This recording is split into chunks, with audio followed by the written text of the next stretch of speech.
Assalamualaikum warahmatullahi wabarakatuh. Selamat pagi, siang, dan malam untuk semuanya.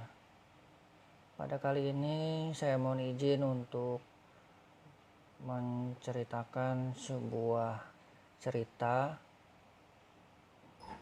Semoga cerita ini bisa menghibur teman-teman semua. Cerita ini bisa juga dari pengalaman sendiri, pengalaman orang lain, ataupun hanya hayalan semata.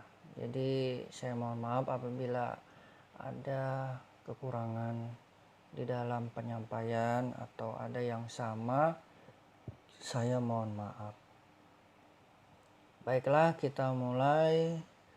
Untuk cerita kali ini saya mengambil judul Dasar Lambat. Bel istirahat berbunyi. Tet. Tanda berakhirnya jam pembelajaran saat itu. Sebuah alarm kebebasan. Semua pun bertebaran keluar ruangan mencari tujuannya masing-masing. Ada yang pergi ke kantin, ada yang mencari teman, ada pula kisah kasih di sekolah. Saat itu Syukur panggilannya sedang bersama 4 orang teman-temannya masih duduk santai di kelas. Salah satu temannya Sibur berbicara, "Wal, kita kemana nih giatnya?" Salah satu temannya lagi Sibat menyahut, "Ke kantin aja Wal, lapar nih." Lanjut Sibur, "Ramai masih Wal, jam segini, mau duduk di mana kita?" Selang beberapa detik, si Cil yang terkenal cerdas orangnya mempunyai idenya dan menyahut, Gimana kalau kita ke koperasi aja Wal? Di situ kan kita bisa beli makanan dan minuman. Terus aku pernah dengar nih, ada pintu yang tidak pernah dibuka di belakang koperasi itu, tapi tidak digembok. Kata orang-orang sih dapur, tapi kok sepi terus ya di situ, imbuhnya. Aku masih diam memikirkan, apa emangnya yang mau dicari di situ? Terus, Sibat dan Sisri menyahut dengan suara pelan, "Jangan ke situ, Wak. Kata orang-orang ada penunggunya di situ. Pak penjaga sekolah aja jarang ke situ, kecuali disuruh ambil barang-barang." Berbeda dengan Sibur menyahut, "Udah, gak apa-apa Wal, kita kan sama-sama berlima. Nanti kalau ada apa-apa kita langsung kabur aja." Hahaha, imbuhnya sambil tertawa.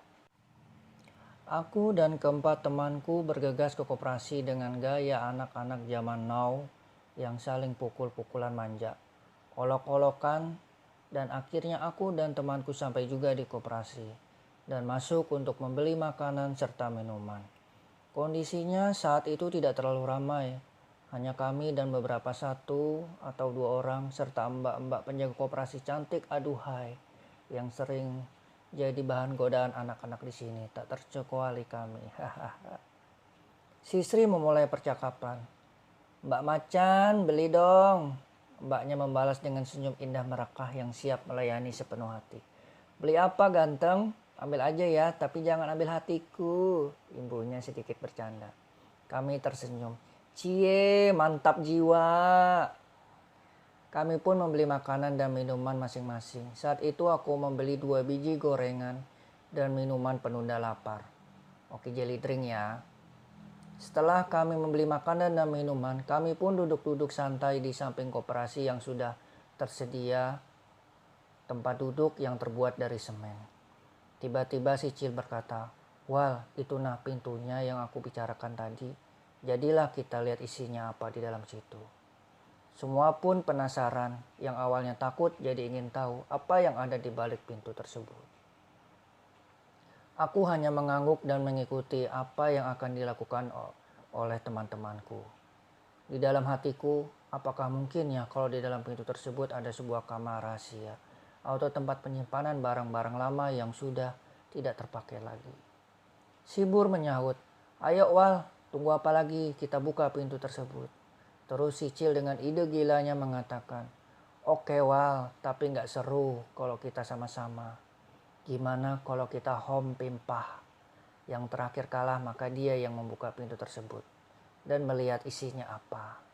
Semua mengangguk tanda setuju. Aku pun mengikuti saja, tetapi dengan perasaan yang tidak karuan, bercampur jantung yang berdegup kencang seakan-akan bertemu doi. Hehehe. Kami berlima pun melakukan home pimpah. Putaran pertama, si Bur dan si Sri aman. Tersisa kami bertiga, yaitu aku, si Cil, dan si Bat, si penakut. Mulailah home pimpah putaran kedua. Home pimpah alai home gambreng, suara kami bertiga. Si Bat, si penakut aman. Kini tersisa aku dan si Cil, si cerdas. Aku gugup dan gak karuan. Si Cil tersenyum licik seakan mengintimidasiku. Si Cil berkata, "Hayu, berani ndak kamu buka pintunya?" Yang lain menyaut, "Ayo cepat, sebentar lagi bel masukan berbunyi woi." "Sabar," kataku woi, membalas mereka.